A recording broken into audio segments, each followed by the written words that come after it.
Hello everyone. Before we start, make sure to like and subscribe to the channel, and leave a comment with where you're from and what time you're watching. That way, YouTube will keep showing you stories just like this one. Now, let's begin. I was 32 when I decided to drive from Seattle to Fairbanks alone in the middle of October 2018. Just me, my beat-up Ford Explorer, and 3 weeks of vacation time I'd been hoarding at the accounting firm where I'd been grinding away for 7 years. My friends thought I was crazy. Alaska in the fall, driving solo through all that wilderness. But after catching my fiancé with my sister 2 months earlier, I needed to get as far away from civilization as possible. I wanted empty roads, mountains that made me feel small, and silence that drowned out all the noise in my head. I'd been on the road for 4 days when everything went wrong, somewhere between Tok and Delta Junction on a stretch of highway that felt like it existed outside of time itself. The gas station attendant in Tok had warned me about taking the scenic detour through some of the smaller villages. Said the roads got tricky and cell service was basically non-existent. But I was feeling adventurous, maybe even a little reckless, and I figured I had a full tank and plenty of daylight. About 3 hours into the detour, though, my GPS started acting weird, showing me in the middle of nowhere when I could clearly see buildings ahead.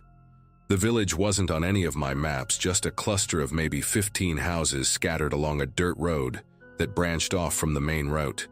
No signs, no markers, nothing to indicate what this place was even called. My Explorer was making a rattling sound that had been getting worse since yesterday, and I figured I should at least ask someone how far it was to the next proper town before I ended up stranded. I pulled up to the first house that showed signs of life, smoke coming from the chimney and a porch light on, even though it was barely past 4 in the afternoon. The house was painted this faded yellow color, like butter left out in the sun too long, with green trim that was peeling in long strips. There were wind chimes everywhere, dozens of them, made from what looked like old silverware and bits of metal, but there wasn't enough wind to make them move. They just hung there, silent and strange. I knocked on the door and waited, noticing how all the curtains in the front windows were drawn tight. After maybe 30 seconds, I heard footsteps, 2 sets of them, and then the door opened to reveal an older couple, probably in their late 60s, both wearing matching knitted sweaters with reindeer patterns, even though Christmas was still 2 months away. The woman spoke first, and her voice had this sing-song quality that immediately made me think of kindergarten teachers. "Oh my goodness, honey, you look absolutely exhausted. Harold, doesn't she look exhausted?" The man, Harold apparently, nodded enthusiastically, his thick glasses reflecting the porch light in a way that made it hard to see his eyes. They were both smiling, these huge, almost theatrical smiles showing way too many teeth. The woman grabbed my arm before I could even introduce myself, her grip surprisingly strong for someone her age. "You must come in, dear. It's getting cold and dark soon. These roads are terrible at night. Harold just made his famous moose stew, didn't you, Harold?" Harold nodded again, still silent, still smiling. I tried to explain that I just needed directions, that I had to keep driving. But she was already pulling me toward the doorway, talking over my protests about how dangerous it was for a young woman to be driving alone out here, how many people got lost and were never found. The inside of their house hit me with this wall of heat and the smell of something cooking, meat definitely, but with an undertone of something medicinal, like menthol or eucalyptus.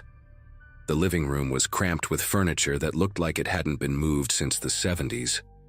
Orange and brown plaid couches, wood paneling on every wall, and these ceramic figurines on every surface. Hundreds of them. Little children, all of them, frozen in various poses of play. Some were holding hands, others pushing tiny ceramic swings or riding ceramic bicycles, but their faces were all wrong somehow, painted with adult expressions that didn't belong on children's features. The woman, who introduced herself as Dolores while practically shoving me into an armchair, kept talking in that sing-song voice about how lucky I was to find them, how most people drove right past their little village without even knowing it existed. That's when I noticed the windows. Every single one of them had boards nailed across the inside, painted white to match the walls, but definitely boards. Not just locked or latched, actually nailed shut with these huge industrial nails that had been hammered in at angles. The curtains hung in front of them, making it less obvious from outside, but from where I sat, I could see the heads of the nails poking through, some of them bent from being hammered too hard. My phone was in my car, plugged into the charger because the battery had been draining fast in the cold, and I suddenly felt incredibly stupid for leaving it there. Harold finally spoke for the first time, his voice raspy like he didn't use it much. "The stew needs 5 more minutes, you'll love it. Everyone who tries it wants to stay for seconds and thirds." The way he said stay made my chest tighten. Dolores clapped her hands together like he'd said something delightful and disappeared into what I assumed was the kitchen, leaving me alone with Harold, who just stood there in the doorway, blocking the exit, still wearing that same unnaturally wide smile. I tried to stand up, making excuses about needing to check on my car, but Harold took a step forward, and even though he was old, he was bigger than I'd first realized, probably 6'3" and built like someone who'd done physical labor his whole life. "Car's fine," he said, pulling a keychain from his pocket and jingling it. My keychain, the one with the little rubber octopus my niece had given me for good luck. Thought it might be safer if I moved it behind the house. Animals around here, they get curious about vehicles. Sometimes they damage them. My mouth went completely dry. I hadn't heard him go outside, hadn't heard my car start. The armchair I was sitting in faced away from the front door. But even so, how had he gotten my keys? I always locked my car, it was automatic for me, muscle memory from living in Seattle. He must have seen my confusion because his smile got even wider, impossible as that seemed. "You left it running, dear. Very dangerous. Carbon monoxide and all that." I knew for a fact I hadn't left it running. I never did that, not even for quick stops. But before I could say anything, Dolores came back carrying a tray with 3 bowls of what I assumed was the moose stew. It looked wrong. The meat was gray and stringy, floating in a broth that was too thick, almost gelatinous. She set it down on the coffee table in front of me, and the smell up close was overwhelming. That medicinal scent so strong it made my eyes water. "Eat up, honey. You need your strength. It's my mother's recipe, passed down for generations. Everyone who's ever eaten it says it's unforgettable." She sat down on the couch across from me, Harold settling beside her, and they both picked up their bowls and started eating with these tiny, deliberate spoonfuls, never breaking eye contact with me. Their synchronization was unnatural. They lifted their spoons at the exact same time, chewed the exact same number of times, swallowed in unison. I picked up my spoon just to avoid making them angry, but I couldn't bring myself to actually eat anything. The consistency of the stew made my stomach turn, and underneath the overwhelming menthol smell was something else, something that reminded me of the veterinary clinic where I'd taken my cat before she died. "I really should get going," I said, setting down the spoon. "My family is expecting me in Fairbanks tonight. They'll call the police if I don't show up." It was a lie. Nobody was expecting me anywhere, but I hoped it might make them reconsider whatever they were planning. Dolores made this clicking sound with her tongue, shaking her head like I'd said something silly. "Oh, honey, there's no cell service for miles and miles. And the police? The nearest station is in Delta Junction, 3 hours away on a good day. Besides," she leaned forward and I could see that her teeth were stained dark brown, almost black at the gums. "The weather's about to turn. Harold checked the radio. Big storm coming in. You wouldn't make it a mile in that little car of yours." There was no radio in the living room that I could see, and the air outside had been perfectly still when I'd arrived. Harold stood up suddenly, his empty bowl clattering on the coffee table, and walked over to a door I hadn't noticed before, painted the same color as the wood paneling. He pulled out a ring of keys that looked ancient, some of them rusty, and started unlocking what sounded like multiple deadbolts. "Let me show you your room," he said, and my whole body went rigid. Your room. Not the guest room, not a room. Your room. Like they'd been expecting me specifically. "I'm not staying," I said. standing up so fast that some of the stew sloshed out of the bowl. "I need my keys. Right now." Harold and Dolores exchanged this look, and for just a second, their smiles dropped completely. Their faces went blank, expressionless in a way that made them look like completely different people. Then, just as quickly, the smiles snapped back into place. "Of course, dear," Dolores said, standing up and smoothing down her reindeer sweater. "But first, you should use the bathroom. It's a long drive, and like I said, the weather's turning. Harold, show her to the bathroom while I get her keys ready." Harold gestured to the door he'd just unlocked, and through it I could see a narrow hallway with no windows, no other doors except one at the very end. The hallway was lit by a single bare bulb that flickered every few seconds, and the walls were covered in what looked like scratch marks, dozens of them, at about shoulder height. I knew if I went down that hallway, I probably wouldn't come back out. Every instinct in my body was screaming at me to run. But Harold was standing between me and the front door, and Dolores had positioned herself near the kitchen, blocking the only other exit I could see. "Actually," I said, trying to keep my voice steady, "I think I'll just hold it." That's when I remembered something. My pepper spray. It was in my jacket pocket, the little pink canister my mother had insisted I take on this trip. My jacket was still on. They hadn't asked me to take it off. I slipped my hand into my pocket, wrapping my fingers around it. Dolores took a step toward me, her smile stretching even wider, and that's when I saw something that made bile rise in my throat. She was wearing a necklace I hadn't noticed before, tucked under her sweater collar. It was a driver's license on a chain, a woman's license. The photo was too small to make out clearly, but I could see the birth date, 1988, someone my age. "Come now," she said, reaching for my arm again. "Don't be difficult. We've prepared everything so nicely for you." I pulled out the pepper spray and emptied the entire canister directly into Harold's face. He made this horrible gasping sound and stumbled backward, clawing at his eyes, and I shoved past him toward the front door.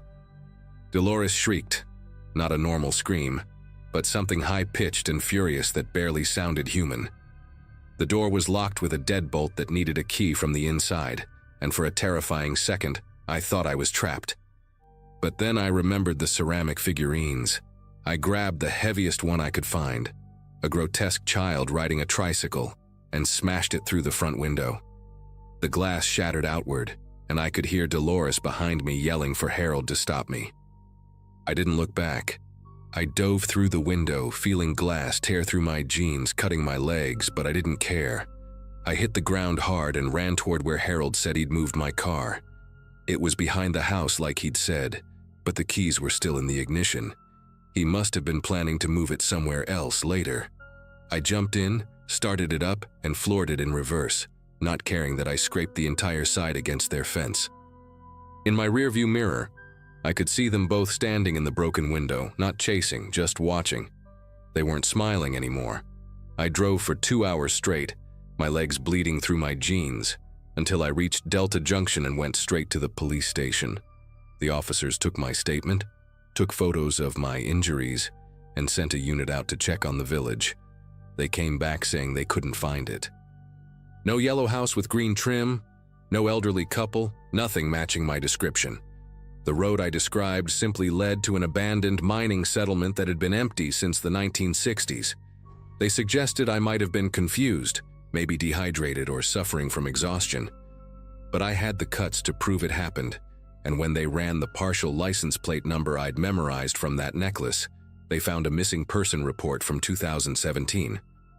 A woman named Bethany Caldwell, 30 years old, last seen driving alone through Alaska. Her case is still open. I finished my trip to Fairbanks the next day, taking only main highways, and flew home instead of driving back. I still have scars on my legs from the window glass, thin white lines that remind me every day that it was real.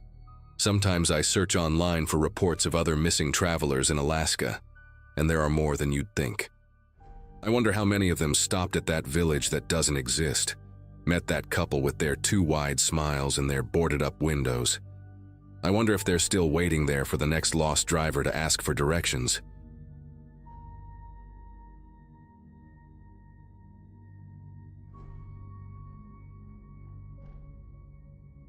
The rental car's fuel gauge had been hovering near empty for the last 30 miles, and I was starting to sweat.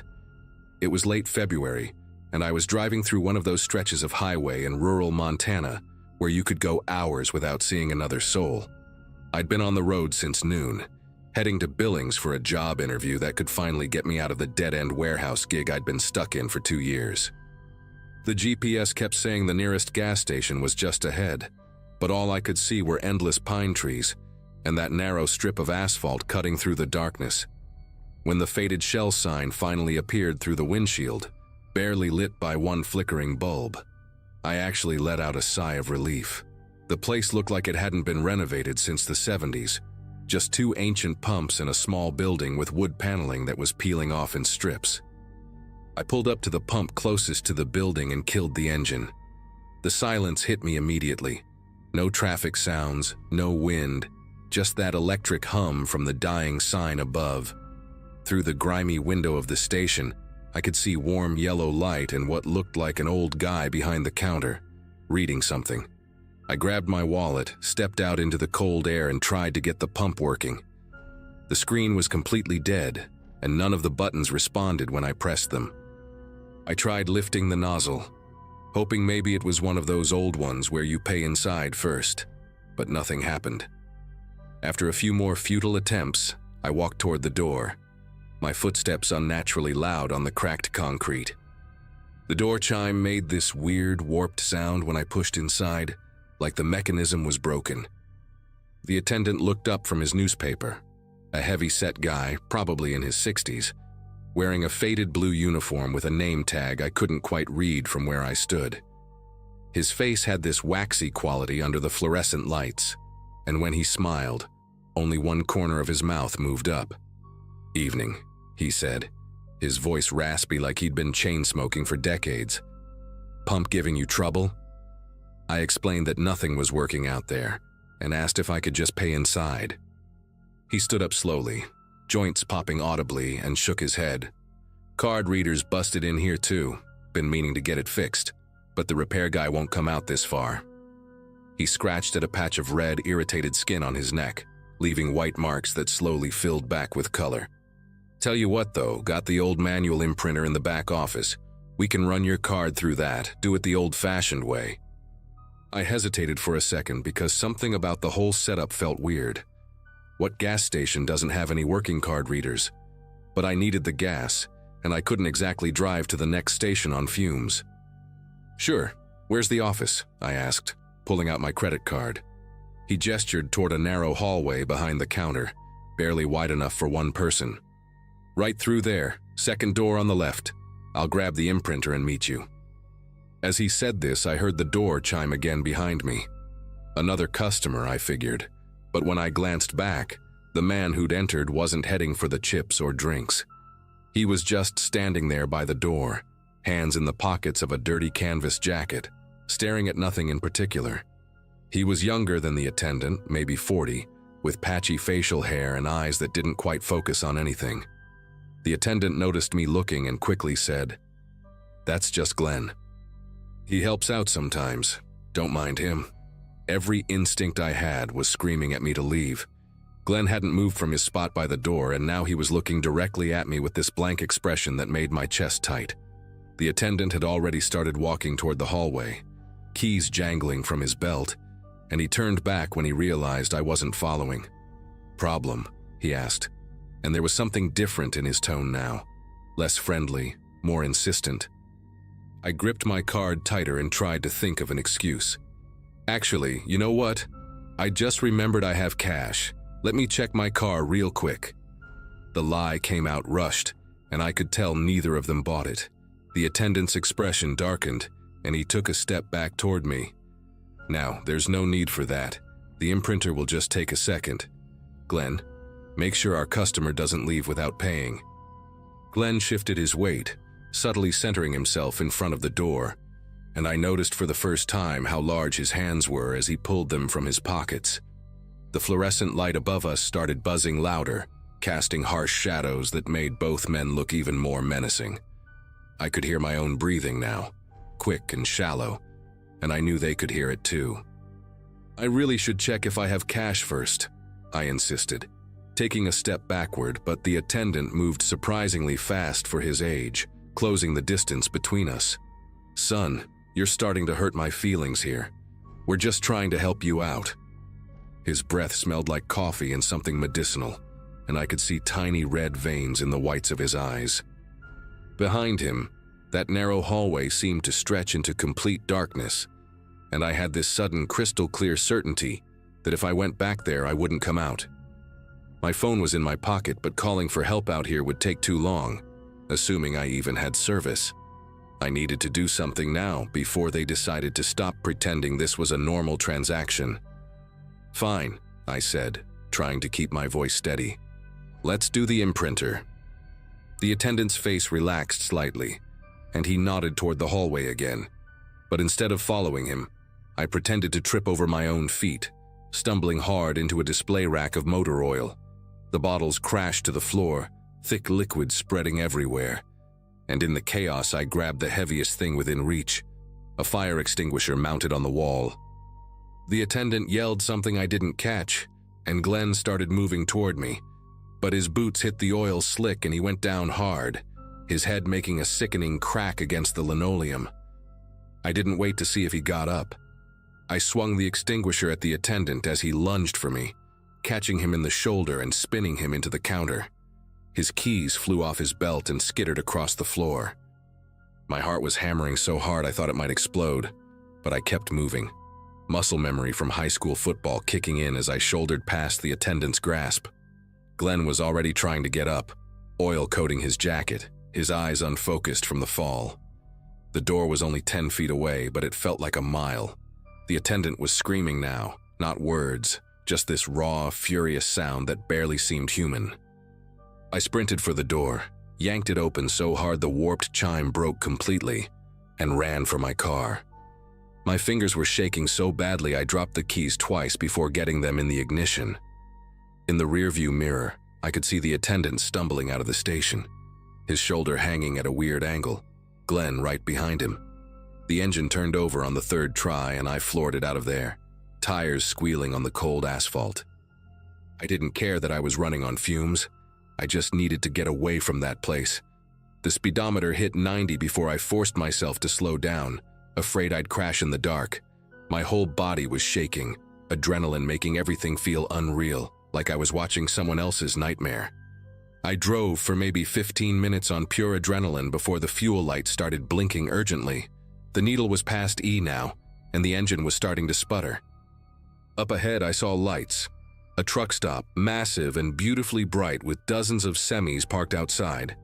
I coasted in on the last drops of gas, the engine dying just as I reached the pump. This time, everything worked perfectly. Credit card reader, receipt printer, everything normal and mundane and wonderful. Inside, the place was busy with truckers grabbing coffee and snacks, and I've never been so happy to see crowds of people. I found a corner booth and called 911, my voice still shaky as I tried to explain what had happened. The dispatcher took my information and said they'd send someone to check it out, but something in her tone made me wonder if she believed me. I bought a large coffee with trembling hands and sat there for 2 hours, afraid to get back on the road, watching every person who walked in. The next morning, after sleeping in my car at the truck stop, I searched online for news about the gas station. What I found made my skin prickle all over again. There had been 3 missing person reports in that area over the past 2 years, all travelers, all last seen heading through that stretch of highway. One woman's car had been found abandoned about 10 miles from where I'd stopped, completely out of gas. But here's the thing that really messed with me. When the police went to investigate based on my report, they found the station closed and boarded up. The owner, they said, had died 5 years ago, and the place had been shut down ever since. They thought maybe squatters were using it, setting up fake businesses to rob travelers, but they found no evidence of recent activity, no fresh oil spills, no signs of struggle, nothing. Even the old shell sign was completely dark and covered in rust, like it hadn't worked in years. The cops theorized that criminals were probably monitoring the highway, waiting for vulnerable targets running low on fuel, then lighting up the station just enough to lure people in. They found evidence of a generator hidden in the woods behind the building and fresh tire tracks from at least 2 different vehicles. What they couldn't explain was how I'd managed to escape when others hadn't, or where the men had gone so quickly after I'd fled. The detective I spoke with, a woman named Brennan, told me I was lucky. Most people who stop at fake setups like that don't get the chance to tell their story. She said Glenn and the older man were probably part of a larger operation. Maybe trafficking, maybe organ harvesting, maybe just robbery gone wrong too many times. They never found them, though they did discover makeshift living quarters in the basement of the station. Sleeping bags, food wrappers, empty prescription bottles, and disturbingly, several different sets of car keys and multiple driver's licenses, all from different states, all from people reported missing. I never made it to that job interview in Billings. Called them from the truck stop and said I'd had a family emergency, which felt true enough. These days, I work locally and avoid road trips altogether. When I absolutely have to drive somewhere far, I fill up the tank obsessively, never letting it drop below half. Sometimes I dream about that narrow hallway behind the counter, wondering what was really waiting in that back room. What would have happened if I'd followed the attendant into the darkness? The detective called me a few months later to say they'd arrested 2 men matching my description in Wyoming, caught trying the same setup at another abandoned station. But when they showed me the mugshots, the faces were different. Similar age and build, but definitely not the same men. That's when I realized this wasn't just 2 guys running a scam. This was something bigger, organized, with multiple teams working the isolated highways. I testified at the trial for the Wyoming guys, and they got 15 years each, but I know there are others out there. The attendant with the waxy face and Glenn with his empty stare, they're probably at some other forgotten gas station right now, waiting for the next car running on empty, practicing their lines about broken card readers and back offices. If you're ever driving through nowhere and your tank is getting low, just keep driving. Run out of gas on the highway if you have to. Whatever you do, don't stop at that isolated station with the flickering sign, no matter how desperate you are. Some risks just aren't worth taking.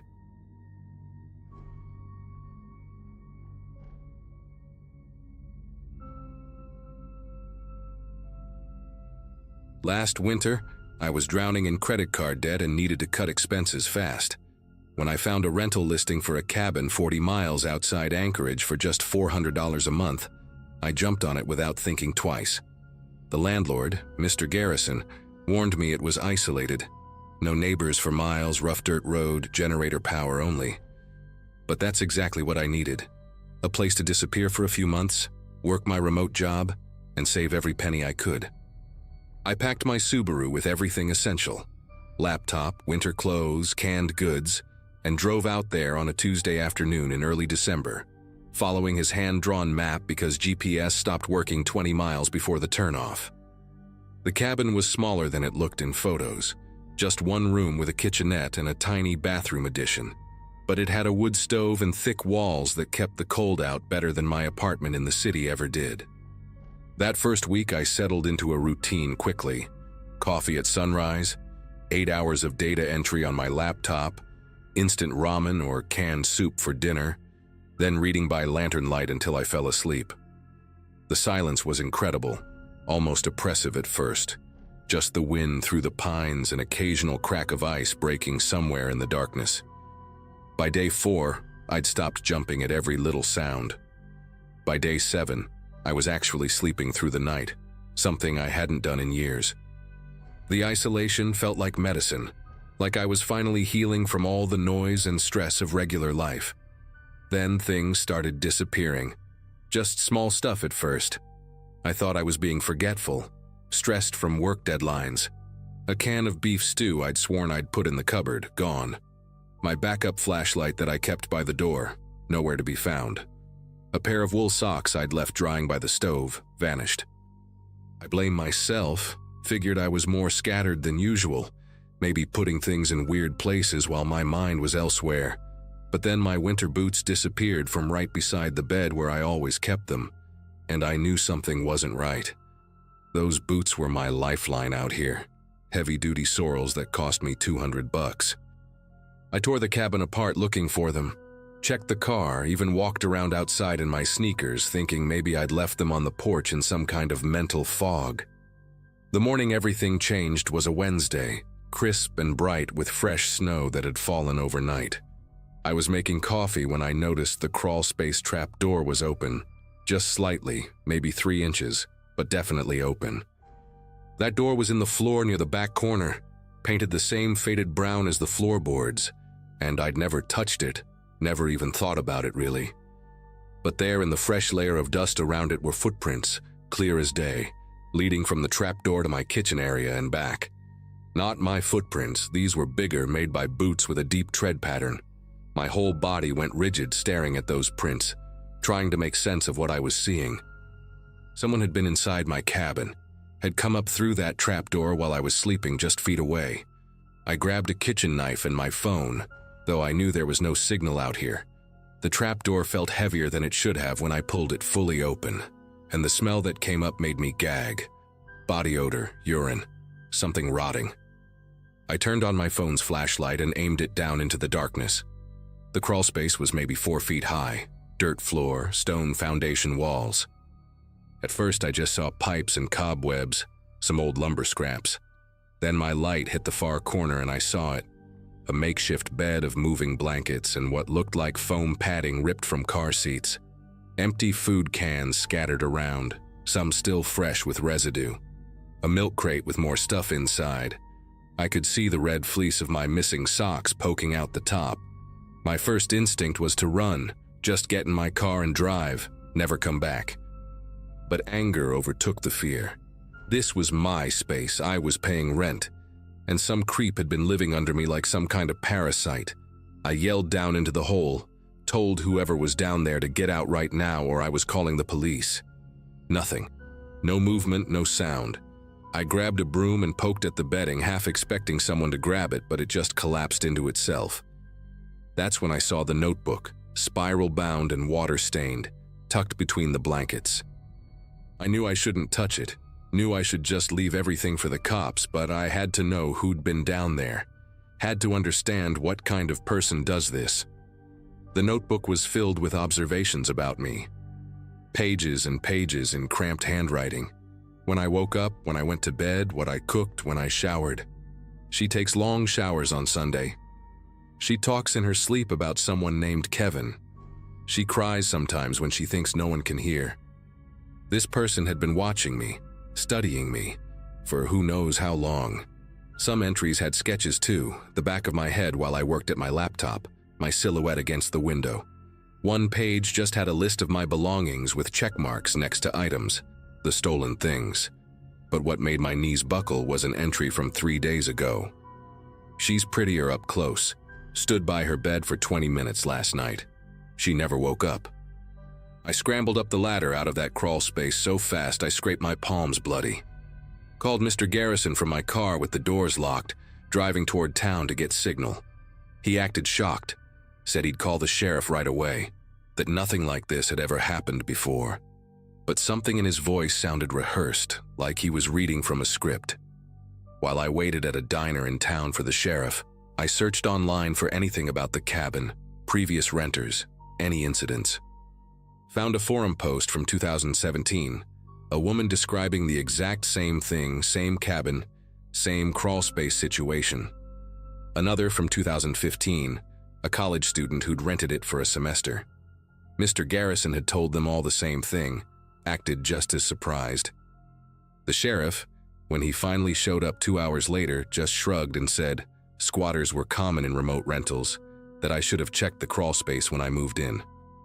They went back to the cabin with me that afternoon, 2 deputies who looked bored before we even got there.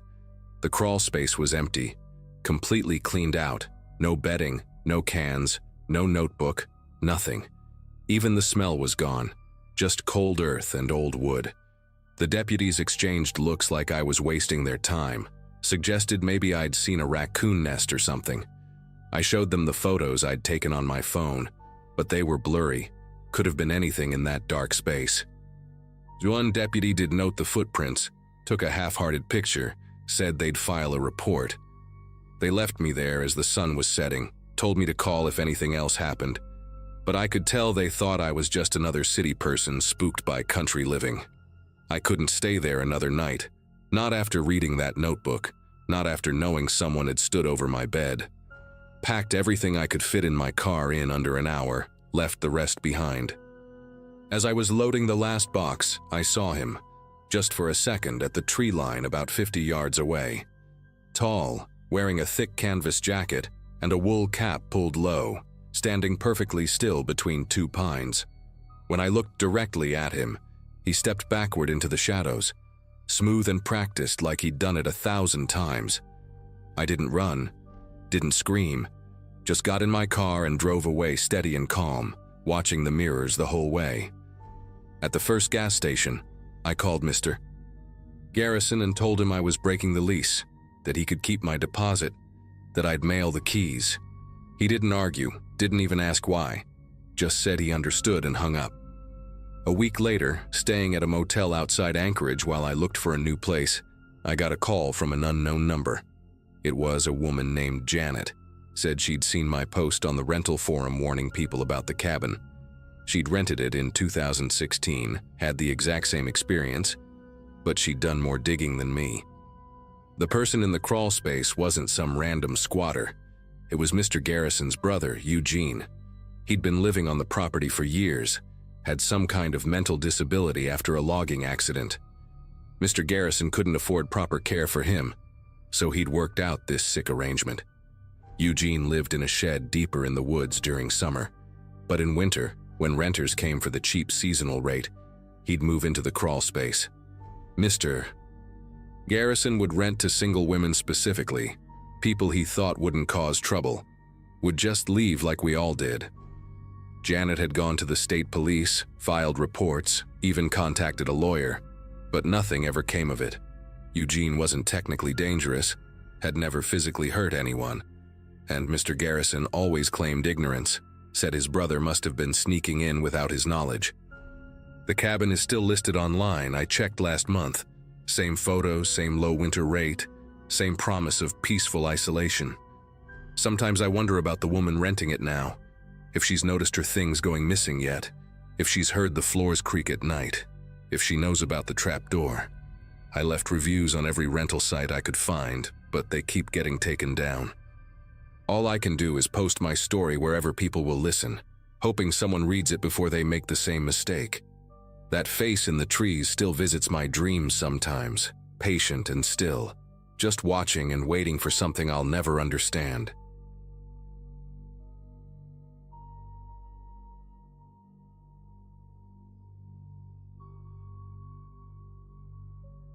I spent 8 years working the oil fields up in Alaska, and most folks don't realize how isolated those roads can get between the North Slope and Anchorage. It was early March 2015, and I was heading home after a 3-week rotation at Prudhoe Bay, driving my company-issued Ford F-350 through one of those stretches where you might not see another vehicle for hours. The temperature gauge on my dashboard read -22, and the heater was cranked so high that the windows kept fogging up despite the defroster running full blast. I remember I had just passed the last service station about 40 miles back, thinking about the leftover pizza waiting in my freezer at home, and how good it would feel to sleep in my own bed again. The radio had lost signal maybe an hour earlier, so it was just me, the hum of the engine, and that endless white landscape stretching out on both sides of the Dalton Highway.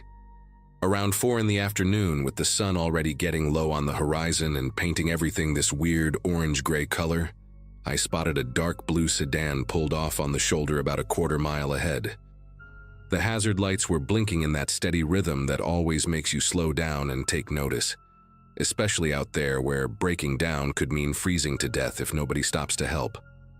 As I got closer, I could see it was a newer model Toyota Camry, which struck me as odd because most people who drive that route regularly know better than to take a sedan through those conditions. The car was sitting at an angle, like maybe they'd slid off the road and couldn't get traction to pull back onto the pavement. Through my windshield, I could make out someone in the driver's seat, and they appeared to be waving their arm out the window. That universal gesture of someone who desperately needs help. Now, after 8 years of driving these roads, you develop a kind of code about stopping to help people. You always do it, because next time it could be you out there with a dead battery or a blown tire, slowly turning into a human popsicle while you wait for someone with a conscience to show up. But you also learn to be smart about it. You keep your engine running. You park at an angle that gives you an escape route, and you size up the situation before you fully commit. I eased off the gas and started pulling over about 50 feet behind the Camry, leaving plenty of room to maneuver if I needed to. My headlights lit up the back of their car, and I noticed the license plate was caked with so much ice and road grime that I couldn't read it, though I could tell it wasn't an Alaska plate by the color scheme. Something in my gut tightened a little at that, but I pushed it aside. Lots of people drive up from the lower 48 for work. I grabbed my heavy work gloves from the center console and was just reaching for the door handle when I caught movement in my side mirror. A white Chevy Silverado was coming up behind me, moving slower than normal traffic would, maybe doing 35 in a 65 zone. The weird thing was, I hadn't seen any headlights behind me for the last hour, and this truck seemed to appear out of nowhere. It pulled up close behind me, way closer than anyone would normally park in a roadside assistance situation, maybe 10 feet from my bumper. The driver kept the engine running but turned off the headlights, leaving just the parking lights on, which made the whole truck look like some kind of ghost ship in my mirrors. I sat there for a second, hand still on the door handle, trying to process why this felt wrong. That's when I noticed that 2 people were getting out of the Camry up ahead. Both men, both wearing identical black Carhartt jackets and work boots, moving with this weird purposeful stride toward my truck. The way they walked wasn't right. Nobody who just broke down in -20 weather moves that smoothly, that coordinated. They weren't hunched against the cold or hurrying to explain their situation like stranded motorists always do. The one from the driver's side was tall, maybe 6'3", with a thick brown beard that covered most of his face and these narrow eyes that stayed locked on my truck as he approached. The passenger was shorter but built like a brick wall, shoulders so wide he had to turn sideways to get out of the Camry, and he had this habit of rolling his neck every few steps like he was loosening up for something. They split up as they walked, the tall one heading toward my driver's side while the shorter one angled toward the passenger side, and that's when every alarm bell in my head started screaming. I glanced in my rear view and saw the driver of the Silverado getting out too. A younger guy wearing a baseball cap pulled low and the same type of black Carhartt jacket. He wasn't rushing either, just walking up along the driver's side of my truck with his hands in his pockets. My brain went into this weird hyper-aware state where time seemed to slow down, and I started cataloging everything around me. The tall, bearded guy was about 15 feet from my door now, and I could see he was wearing latex gloves under his work gloves, just a flash of blue at his wrists. The stocky one on the passenger side had something in his right hand, held low against his leg where he probably thought I couldn't see it, maybe a crowbar or a pipe. The guy from the Silverado had positioned himself at my blind spot, where I'd have to turn completely around to see him properly. None of them were saying anything. No, "Hey buddy, thanks for stopping," or "Can you help us out?" Just this steady, silent approach. My grandfather used to tell me that when you're hunting, the moment before you spring the trap is when everything goes quiet, and that's exactly what this felt like. I made a decision in about half a second. I slammed the truck into drive and floored it, shooting forward so fast that my tires spun on the ice for a moment before catching. The tall, bearded guy lunged for my door handle just as I pulled away, and I heard his fist slam against the side of my truck bed with this metallic boom that echoed in the cold air. In my mirrors, I could see all 3 of them running back to their vehicles, not panicked but quick and efficient, like they'd practiced this before and had a plan B ready to go. I kept the accelerator pushed down, doing about 70 on a road where 50 would be pushing it in these conditions, my truck fishtailing slightly every time I hit a patch of black ice. The Camry's engine roared to life behind me, so much for being broken down, and those hazard lights switched off immediately, replaced by high beams that lit up the inside of my cab like a spotlight. The Silverado was right behind them, and within 30 seconds, both vehicles were gaining on me fast. My F-350 was built for hauling heavy loads, not for winning races, and on this icy road, I couldn't risk going much faster without ending up in a ditch.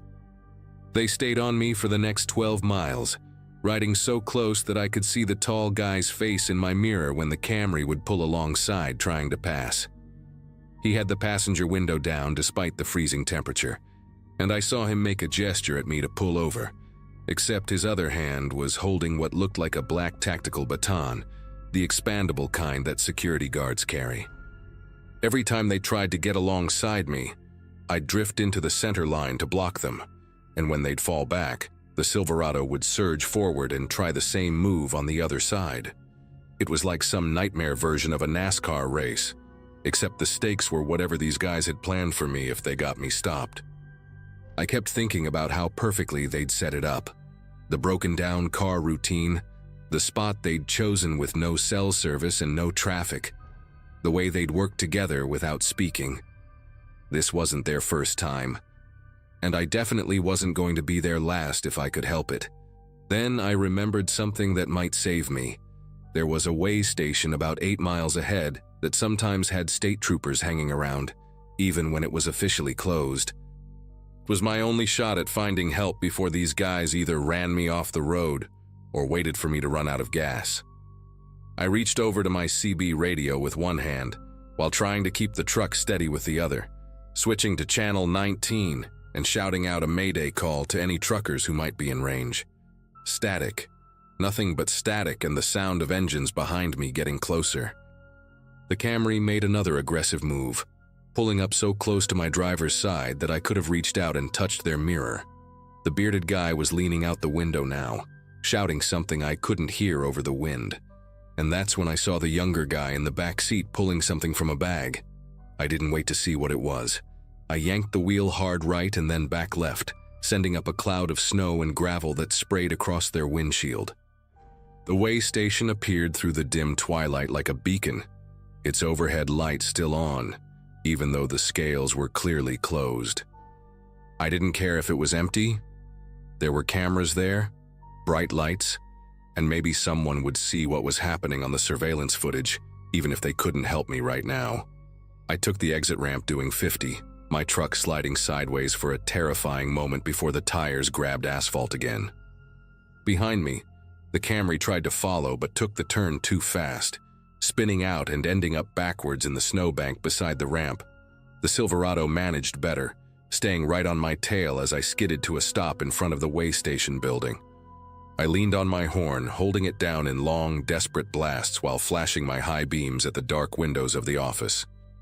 The Silverado had stopped about 30 feet away, engine running, and I could see the driver talking on a phone while staring straight at me.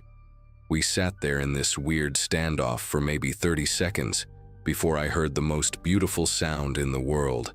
Sirens in the distance getting louder. The driver of the Silverado must have heard them too because he suddenly threw the truck in reverse, backed up fast, and peeled out of the way station, heading back toward the highway. Through my side mirror, I watched him stop briefly at the bottom of the ramp where the Camry was stuck, and two figures jumped out of the sedan and into the truck bed before it sped off northbound, the opposite direction from where we'd come. Within 2 minutes, a state trooper's Tahoe came screaming into the way station, lights blazing, followed closely by another unit. Practically fell out of my truck when the first officer approached, my legs shaking so bad from adrenaline that I had to lean against the door to stay upright.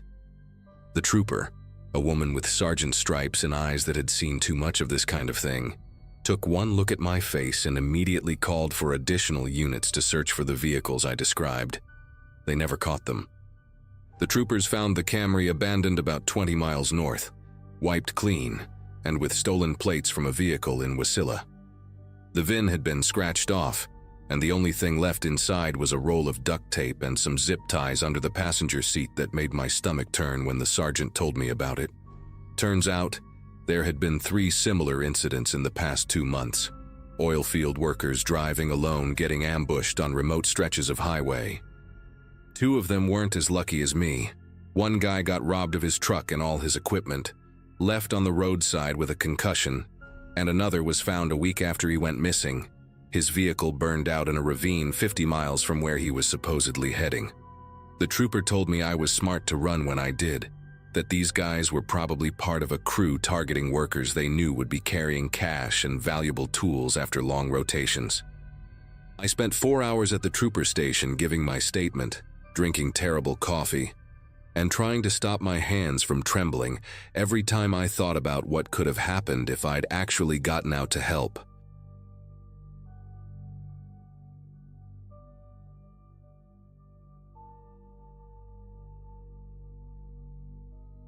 Everyone always warns you about hiking alone, but when you're 21 and training for a marathon, you get cocky about your abilities. It was a Saturday in early September 2022, and I was starting my second year at the University of Alaska Anchorage, living in a cramped dorm room that smelled perpetually of instant ramen and my roommate's vanilla body spray. I'd been stressed about organic chemistry and needed to clear my head. So around 3 p.m., I grabbed my purple water bottle, threw on my beat-up Nikes, and headed out to the flat-top mountain trail near Chugach State Park. The parking lot had maybe 6 or 7 cars scattered around, which seemed perfect. Busy enough to feel safe, empty enough to enjoy nature without crowds. I remember thinking how crisp the air felt, that perfect Alaska autumn temperature where you need a light jacket but end up tying it around your waist after 10 minutes of hiking. The first hour passed exactly how I needed it to.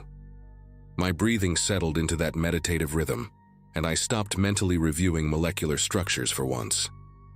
Around 4:30 p.m., I paused at a scenic overlook to drink some water and take a photo of the valley below, all golden and rust-colored from the changing birch trees. That's when I first noticed him.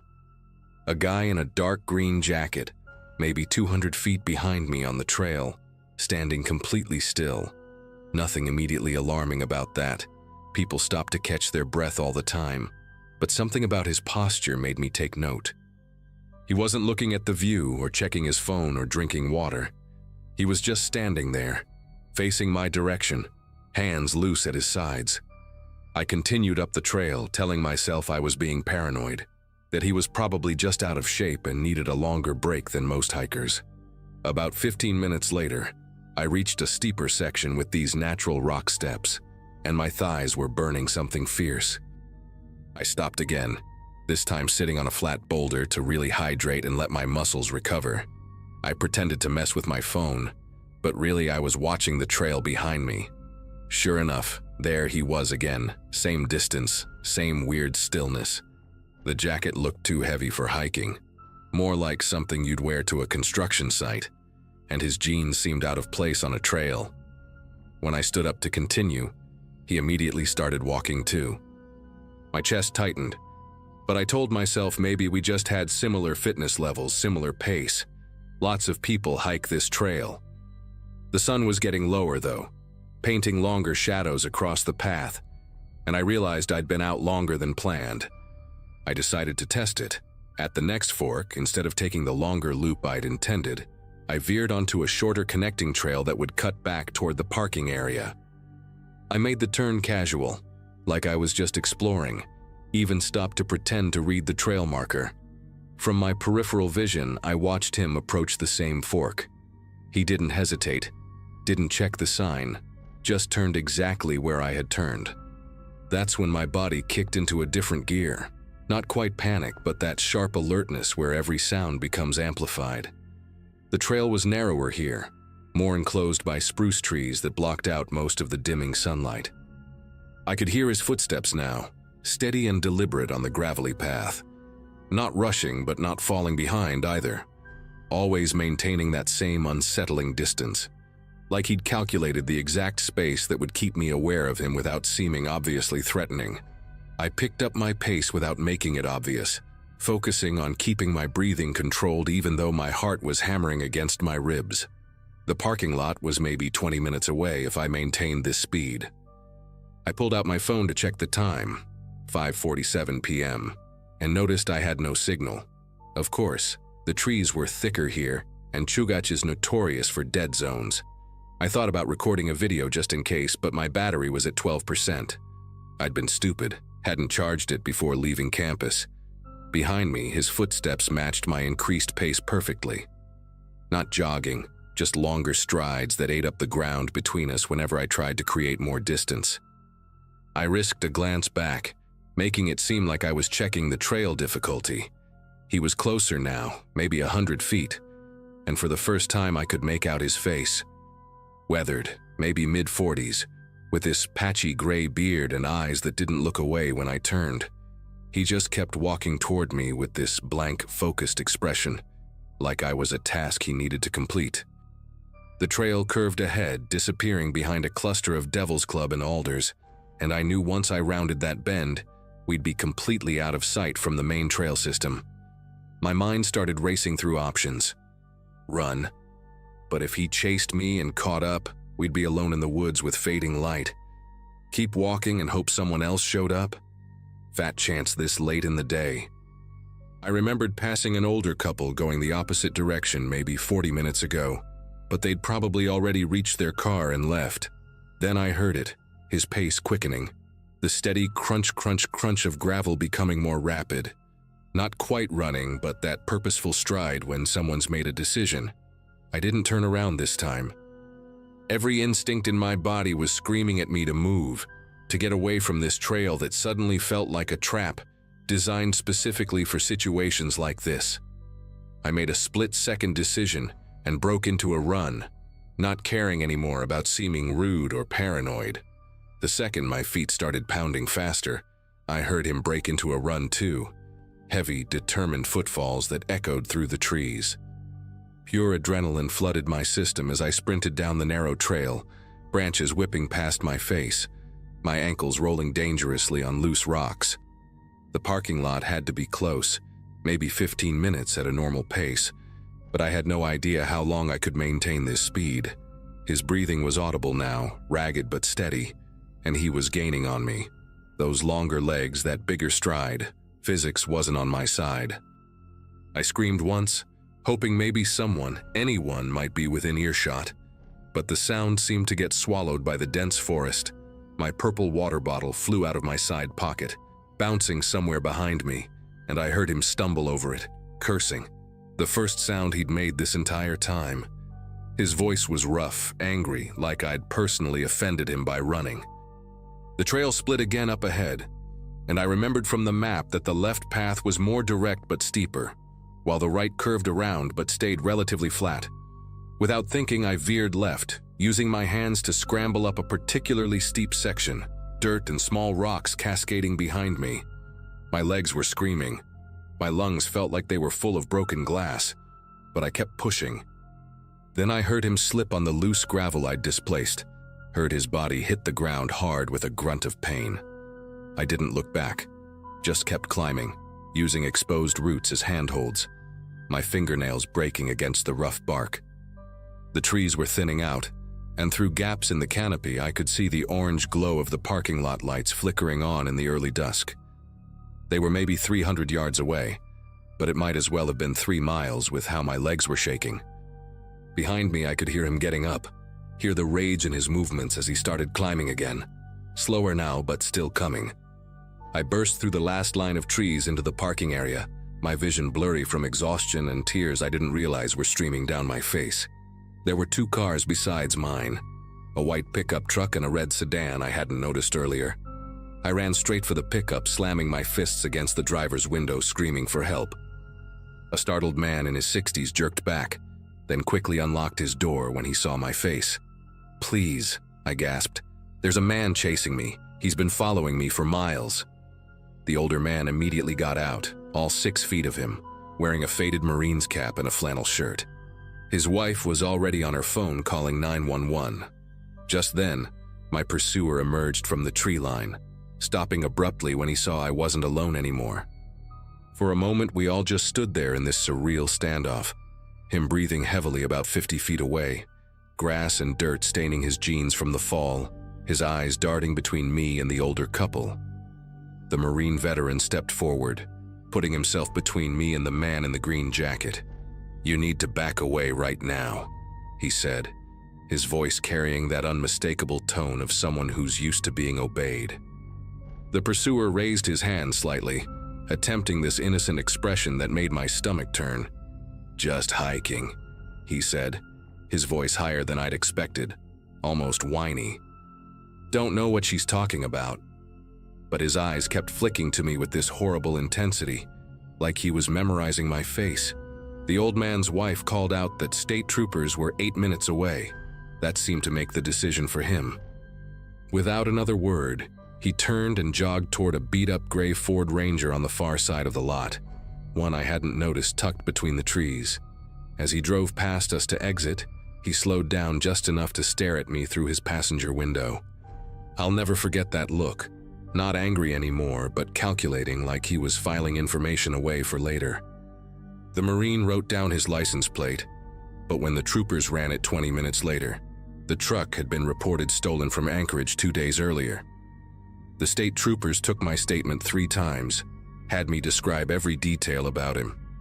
The patchy beard, weathered skin, approximately 5'10", maybe 180 pounds, that heavy green jacket that looked like it came from an army surplus store.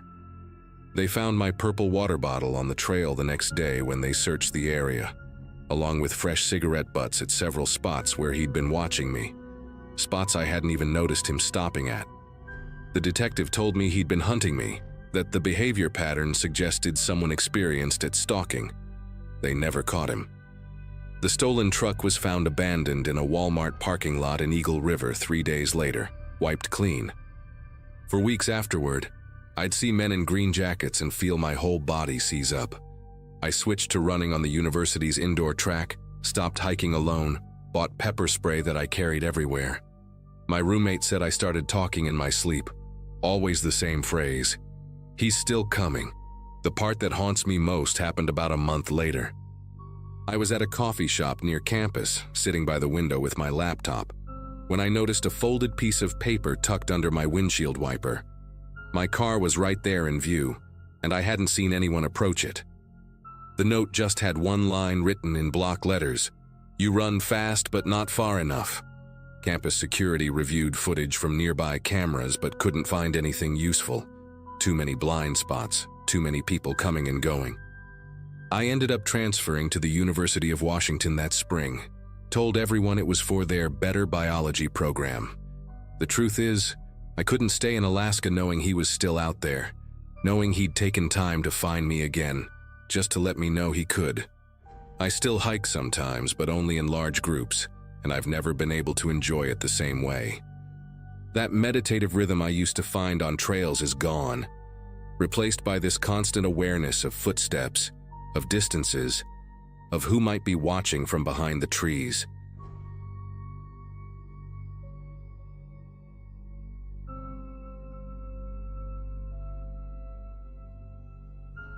The temperature was dropping fast that afternoon in November 2023, and I should have known better than to make the drive alone from Anchorage to Homer.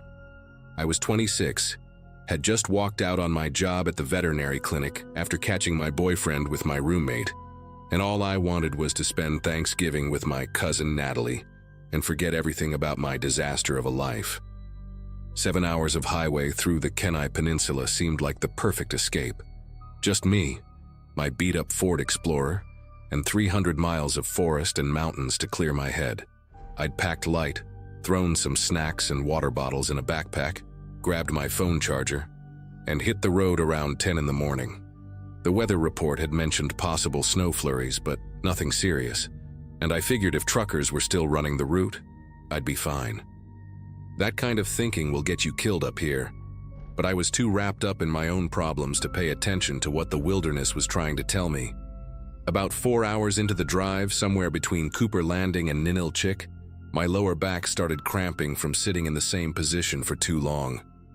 The sky had turned that strange winter gray that makes 3 in the afternoon feel like dusk, and I'd been following the same pair of red taillights for the past hour, using them as a guide through the curves. When I saw the rest area sign, one of those small pullouts with just a couple of picnic tables and an outhouse, I figured it was the perfect spot to walk around for a few minutes.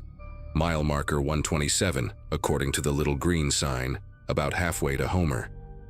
I pulled into the empty gravel lot, put the Explorer in park, and checked my phone out of habit. 2:47 p.m., and surprisingly, I had 3 bars of signal. I fired off a quick text to my sister Amy. Stopping to stretch at mile marker 127, halfway there. She'd been worried about me making the drive alone, especially with everything I'd been going through, so I figured I'd let her know I was doing okay. The rest area was completely deserted, which wasn't unusual for that time of year. Just my Explorer sitting there in the gravel, surrounded by towering spruce trees that seemed to lean in closer than they should. I grabbed my water bottle and stepped out into the cold, and the silence hit me immediately. That complete absence of sound you only get in remote places, where even your own breathing seems too loud. The air had that sharp, metallic taste that comes before snow, and I could see my breath forming little clouds that disappeared into the gray afternoon. I walked over to the wooden information board they had set up near the picnic tables, the kind with a faded map behind scratched plexiglass and warnings about bears that nobody ever reads. There were some old flyers tacked to the side, missing dog from August, community potluck from July, stuff like that. But there was also a newer one, barely weathered, with a photo of a young woman about my age. Missing. Stephanie Walsh, last seen November 3rd, traveling southbound on Sterling Highway. Louis, 2 weeks ago. I remember staring at her photo and thinking how much she looked like me. Same long brown hair, same general build, even wore the same kind of puffy North Face jacket I had on. The flyer said she'd been driving to visit family in Soldotna when she disappeared, and her car was found at a rest stop with everything still inside. No signs of struggle, no explanation, just gone. I took a photo of the flyer with my phone. Not really sure why. Maybe just that uncomfortable recognition when you see someone who could be your sister or your college roommate plastered on a missing poster. That's when I noticed the other flyers underneath, older ones that had been partially covered. 3 more missing persons, all young women, all last seen along this same stretch of highway over the past 2 years. Each one had that same detail that made my chest tighten. Cars found at rest areas, belongings undisturbed, no sign of where they'd gone. The dates were spread out enough that it probably hadn't made the news as a pattern, but standing there in that empty rest area, I suddenly felt very exposed. I walked quickly back to my Explorer, trying to shake off the paranoid feeling creeping up my spine. The smart thing would have been to get in, lock the doors, and drive straight to Homer without stopping again. But as I reached for the door handle, I heard something that made me pause, the sound of an engine, but not coming from the highway. It was coming from behind the tree line, maybe 30 yards into the woods, the low rumble of a truck idling. There was an old logging road back there. I could see the gap in the trees where it curved away from the rest area. But why would anyone be parked back there in the middle of winter? The engine cut off, and in the silence that followed, I heard a car door slam. Then another, then voices, 2 men, their words muffled by distance and trees, but clearly having some kind of argument. One voice was deeper, agitated, saying something about not here and too risky, while the other was higher, more nervous, mentioning something about the schedule and she already saw. My hand was still on the door handle, every instinct screaming at me to get in and leave, but my legs weren't cooperating. The voices were getting clearer, like they were walking toward the rest area, and I could hear branches snapping under heavy boots. That's when I saw him, a man in a faded brown Carhartt jacket stepping out from the tree line about 20 yards away, carrying what looked like a rolled-up tarp under one arm. He was maybe 45, weathered face with a scraggly beard that had gone gray in patches, and he had this way of walking that reminded me of my uncle when he came back from hunting, deliberate, careful, like he was trying not to spook something. He hadn't seen me yet, was looking back toward the trees and saying something to whoever was still back there. But then he turned, and our eyes met across that empty gravel lot. He didn't smile, didn't wave, didn't do any of those normal things people do when they accidentally make eye contact. He just stared at me with these flat, calculating eyes, like he was working through a problem in his head, and I was part of the equation.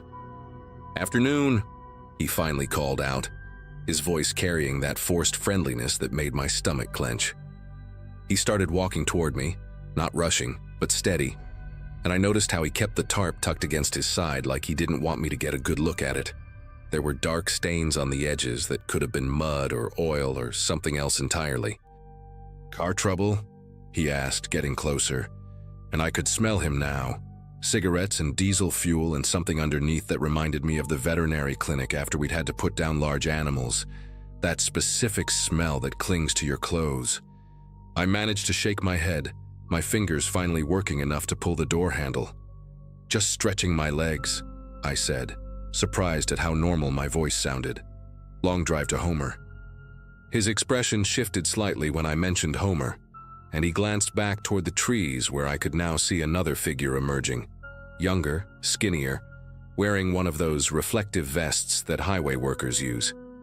The younger one was carrying something too, a black duffel bag that looked heavy from the way he kept switching hands. He had this twitchy energy about him, kept looking between me and the older man like he was waiting for some kind of signal. "Homer's a long way," the older man said, taking another step closer. Close enough now that I could see the dirt caked under his fingernails and a fresh scratch across his left cheek that looked like someone had fought back. "Dangerous drive this time of year. Ice and all. Sometimes people don't make it where they're going." The younger one laughed at that, this high, nervous giggle that made my skin prickle.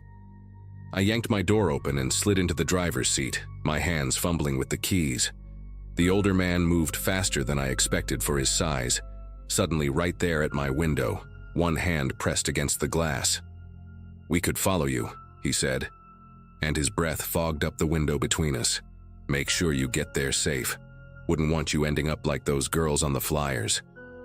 The way he said it, with this little smirk pulling at the corner of his mouth, told me everything I needed to know about what had happened to Stephanie Walsh and the others.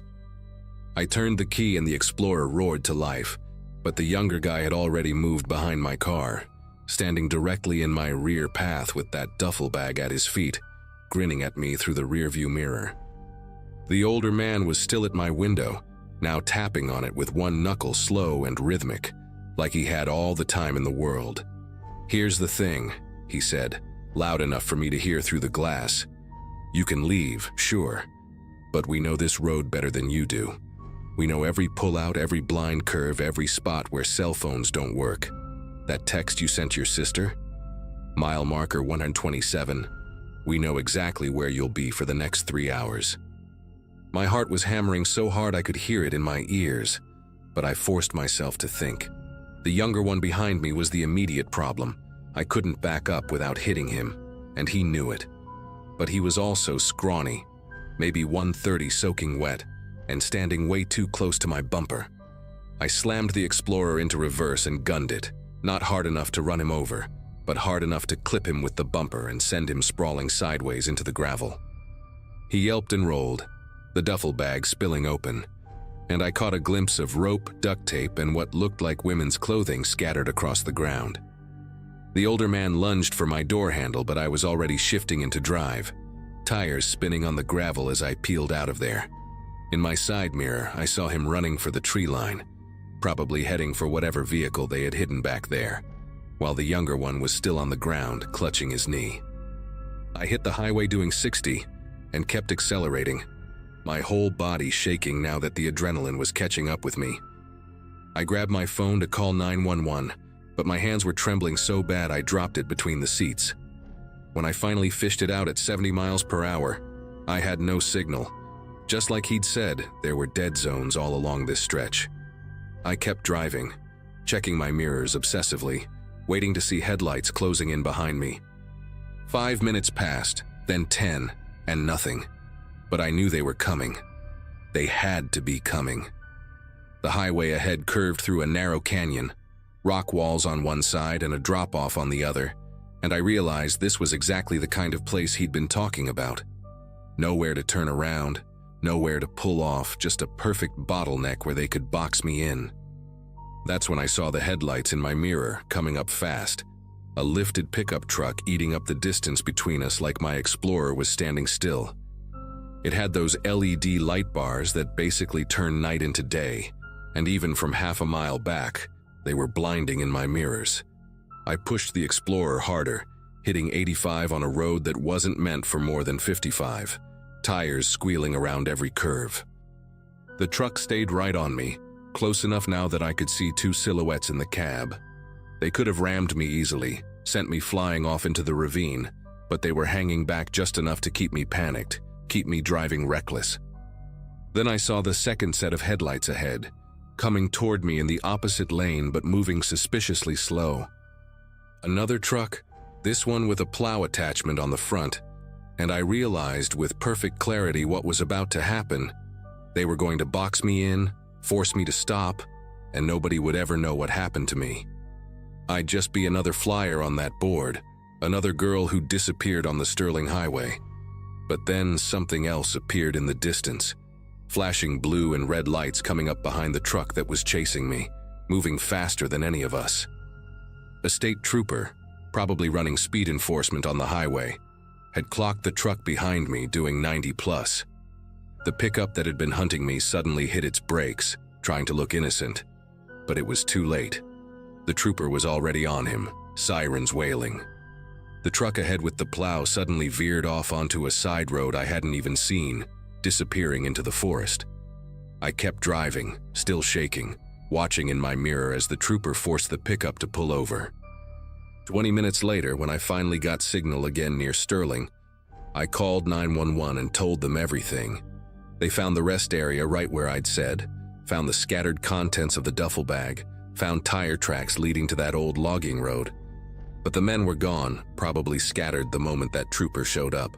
The police also found something else though, fresh disturbed earth about 50 yards into the woods, in a cleared area that looked like it had been used before. They wouldn't tell me exactly what they found there, but I saw the news later about the remains of 3 women being discovered near mile marker 127. Stephanie Walsh was one of them. They never caught those men, as far as I know, though they did issue warnings about traveling alone on that stretch of highway. I made it to Homer that night, pulled into my cousin's driveway around 8 p.m., and broke down sobbing in her arms. I stayed for 2 weeks instead of 4 days, and when I finally drove back to Anchorage, I took the long way around through Seward, adding 3 hours to the trip. I still have nightmares about that man's face at my window, about what would have happened if that trooper hadn't shown up when he did.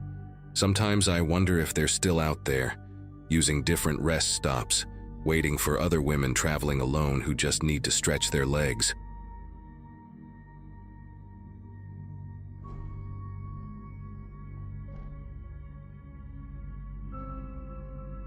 I've been running long-haul routes for years, and nights on empty highways don't usually get to me. That evening was different, though. I was hauling up north with a refrigerated trailer, keeping my eyes on the endless blacktop ahead. The only sound inside the cab was the low hum of the engine and the occasional rattle from the dash.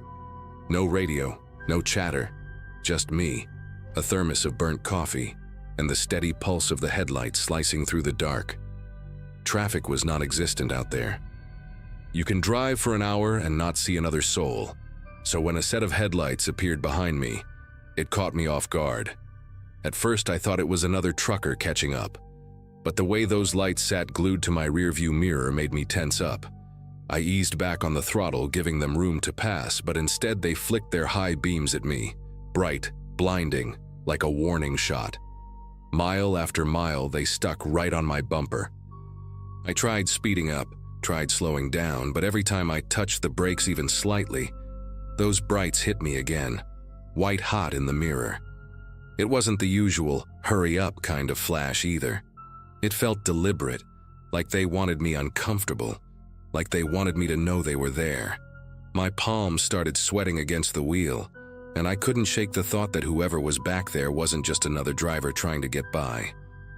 Eventually, I spotted one of those small gravel pull-offs, just a cut in the road where truckers can stop to check their loads or let faster vehicles pass.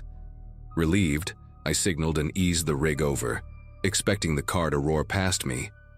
Instead, I heard their tires crunch onto the gravel right behind me. The engine cut, the lights went black, and before I could even process it, 2 doors slammed shut.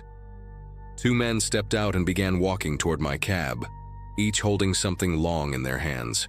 From the height of my cab, I had a clear view of them, silhouettes moving slow but steady across the gravel. One wore a baseball cap pulled low. The other had a hood tightened around his face, shadowing it. The glow from my clearance lights caught something metallic in their hands, long, thin shapes that could have been crowbars, pipes, maybe even rifles.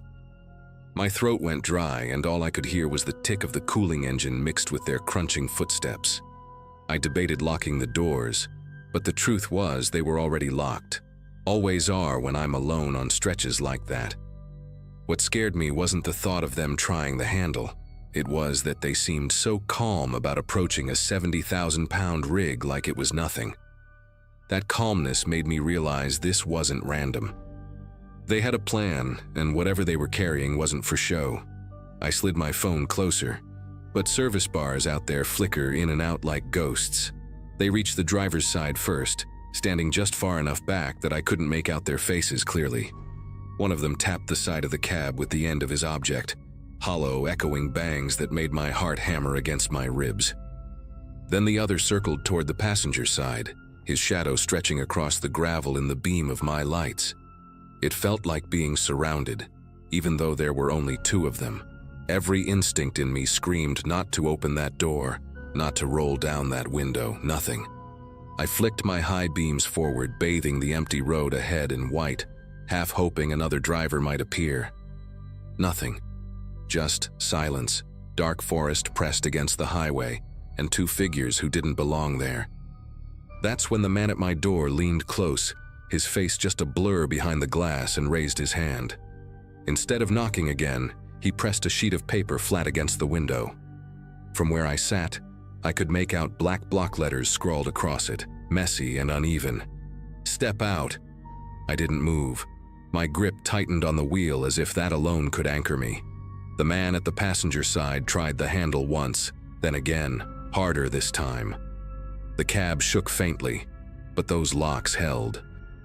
I leaned toward the air horn switch and blasted it, the sound tearing through the still night. For a second, both men froze. They weren't expecting noise that loud out there, and I saw them exchange a quick glance before the one at my door slammed the paper against the glass again. When they didn't back off, I dropped the rig into gear. Gravel sprayed under the tires as I jerked the truck forward. The man at the driver's side stumbled back, hitting the hood of his own car. The other ran around in front of my lights, waving his arm as if to block me, but I wasn't stopping. I swung wide, the trailer kicking up dust, and roared back onto the highway. In the mirror, I saw them scramble into their car, headlights flaring to life again. They followed, but my rig had weight and power. I pushed the speed higher than I usually would with a full load, every muscle tight with adrenaline. For miles, their beams stayed glued behind me, sometimes pulling closer, sometimes hanging back. Then, without warning, they turned off down a side road, vanishing into the dark like they had never been there at all. No brake lights, no signal, just gone. The highway ahead looked endless, but for the first time that night I felt like I could breathe again. By the time I reached the next truck stop hours later, I pulled in shaking and exhausted. I walked straight to the counter and asked the clerk if anyone else had reported strange cars harassing drivers out there. He just stared at me like he'd heard this before but didn't want to say it out loud. I never found out who those men were or what they planned to do if I'd stepped out of my cab. All I know is that I trust those locked doors more than ever, and I haven't stopped in one of those lonely pull-offs since.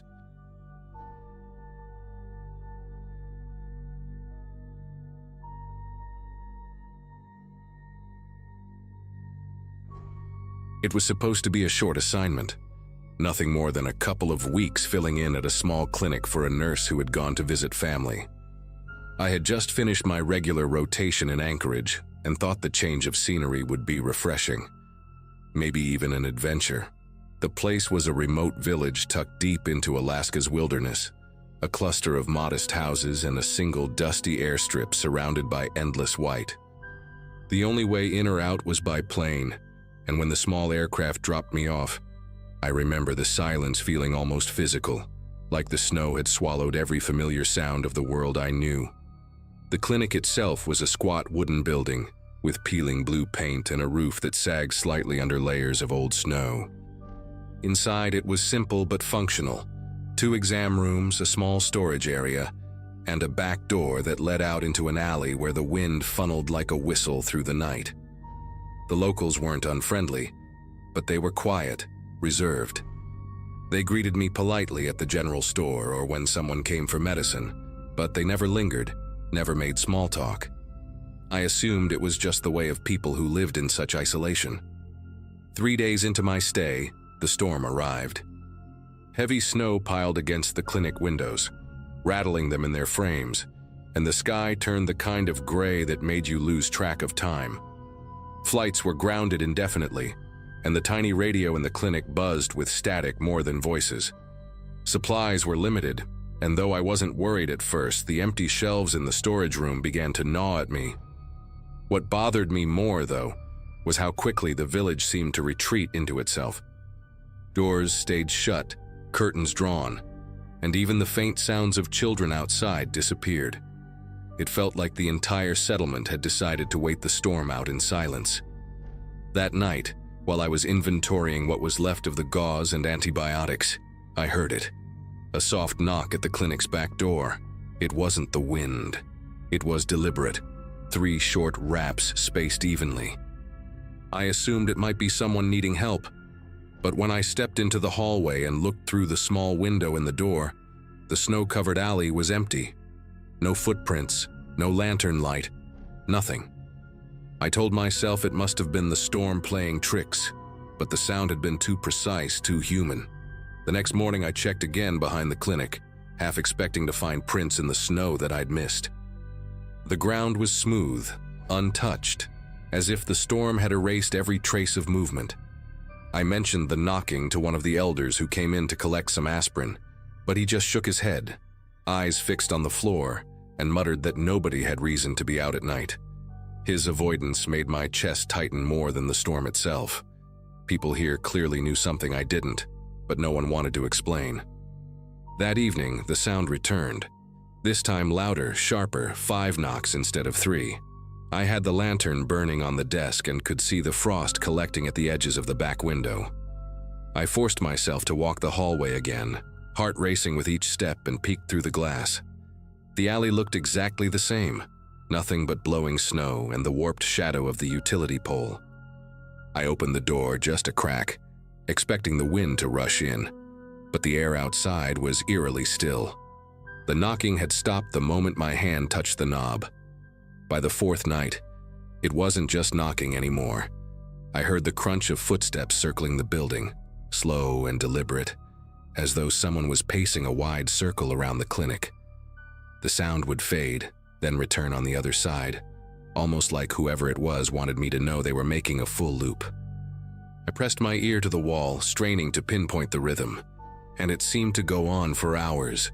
When I finally worked up the nerve to swing open the back door, the footsteps stopped instantly, leaving me with nothing but my own ragged breathing and the hiss of the lantern. Sleep became impossible. I sat awake in the exam chair with a blanket around my shoulders, waiting for the inevitable sounds. I began noticing that the villagers avoided eye contact even more. When I asked a young man at the store if anyone had been walking near the clinic at night, he backed away, as if I'd accused him of something.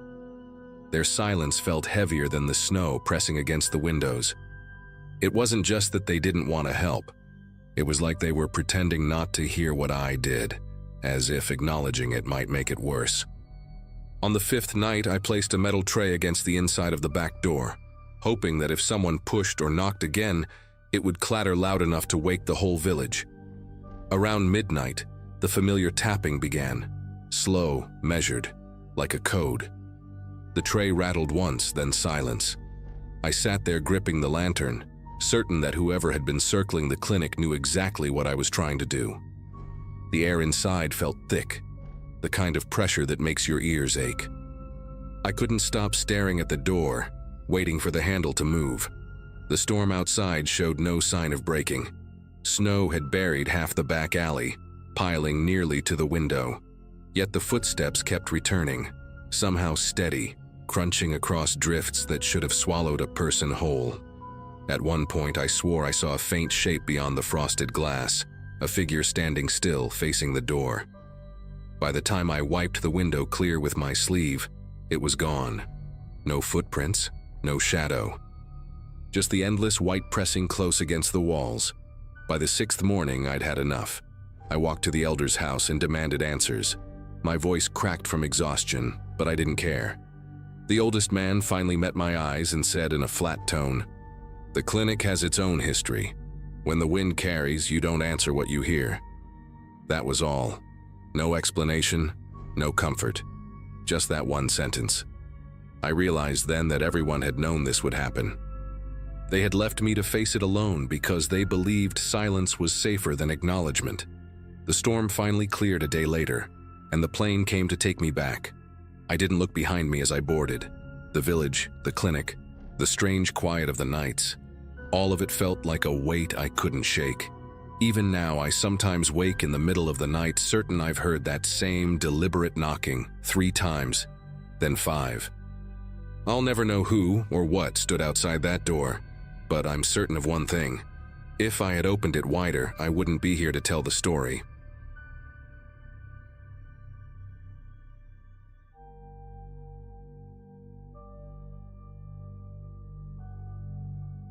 I left the service with my head full of noise. Civilian life was quieter, but my thoughts never really shut off. Hiking had always been my reset button, and I figured a few days in the Alaskan backcountry would help straighten me out. No schedules, no radio chatter, just my boots crunching on dirt and the kind of silence you can't find anywhere else. I packed light, took my old shotgun more out of habit than need, and drove out to a trailhead I'd only heard about from a guy at a local bait shop. The first hours were uneventful, just endless ridgelines and spruce, the kind of terrain that makes you feel like you're walking through a postcard. My legs ached in that good way, the one that tells you you've put real distance between yourself and everything familiar. Around late afternoon, I cut through a stretch of trees and caught the smell of wood smoke. At first, I figured it was another hiker ahead of me. Out there, though, that's not a smell you expect. Pushing deeper into the stand of trees, I came across a small clearing with a tent, a ring of stones blackened from a recent fire, and food still sitting on a metal grate above glowing coals. A pot of something that looked like beans was bubbling quietly, like whoever had been there had just stepped away a minute earlier. But the place was deserted. No backpacks, no boots, not even a water bottle lying around. Just the campsite and that strange sense of interruption, as if time had been paused mid-scene. I called out once, more out of courtesy than concern. "Hello? Anybody here?" But the trees gave me nothing back. It didn't sit right with me. Campers don't just leave hot food unattended in bear country. It looked too fresh, too recent. I didn't touch anything, just noted the spot and kept moving, telling myself maybe they'd wandered off for water. Still, the back of my neck itched the entire time I put distance between myself and that fire. By dusk, I had picked a flat patch of ground near a creek and set up my tent. The air carried that sharp mountain chill, and the light dropped faster than I expected. I cooked a quick meal, nothing fancy, and tried to settle in. But the silence wasn't the kind that comforts. It pressed in from every direction. Even the usual forest sounds seemed dulled, like the world was holding its breath. That image of the bubbling beans kept cycling through my mind, reminding me that someone had left in a hurry, without explanation. Around midnight, I was half asleep when the first sound reached me. A whistle, high and almost playful, threaded through the trees. It wasn't the wind, and it sure as hell wasn't a bird. The sound hung for a few seconds before cutting off abruptly.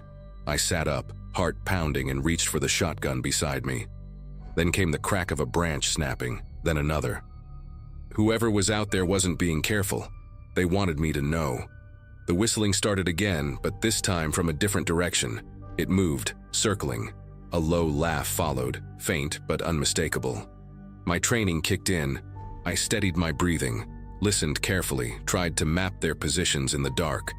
There wasn't just one, at least 2, maybe 3. They shifted around me, closing the circle, breaking branches as if mocking the idea of stealth.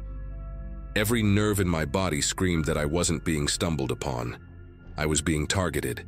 I slid the shotgun across my lap and kept the barrel aimed toward the tent's zipper.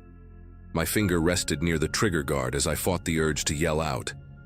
If I spoke, I'd confirm my exact position. Instead, I killed my headlamp, plunging everything into black. The fabric of the tent felt like tissue paper between me and whatever was out there. My ears worked overtime, tracking their movements. Step, crack, whistle. Step, crack, whistle. They were hunting me and they weren't in any rush. At one point, a rock struck the side of my tent, hard enough to make the fabric shudder. That was the moment I understood. This wasn't kids messing around or another hiker wandering drunk. They were testing me, trying to rattle me into making a mistake. My grip tightened on the shotgun. I racked a shell quietly, just enough for the metallic click to carry through the trees. The sounds outside paused, like they were listening. Then the whistle came again, closer this time, mocking, deliberate. I couldn't spend the whole night pinned inside a nylon bag. Slowly, I unzipped the tent and crawled out, shotgun ready. The forest was pitch black, no moon, no stars, just a wall of trees pressing in on every side. My breath fogged in the cold air, and every exhale felt too loud. I kept the barrel moving with my eyes, searching for movement. That's when I caught it. A faint silhouette slipping between two spruces, too tall and too fluid to be mistaken for an animal. Another figure moved just behind it. I shouted once, loud and sharp, warning them to back off. The woods swallowed my voice, but the whistling finally stopped. A few seconds later came the sound of retreating footsteps, moving fast through the underbrush. I didn't chase. I stood there for what felt like an hour, shotgun leveled, before forcing myself back into the tent. Sleep never came. I waited for dawn like a man waiting for a verdict, every sound amplified, every shadow suspect. By first light, I broke camp and retraced my steps out of the mountains. The abandoned campsite was still there, but the pot of beans was overturned, blackened against the ashes, as if someone had stamped it out during the night. No footprints I could follow, no sign of who had been there. Just silence. I carried myself back to the trailhead without stopping, shotgun in my hands the entire way. To this day, I don't know who they were or what they wanted, but I'm certain of one thing. I was never meant to leave that mountain alive.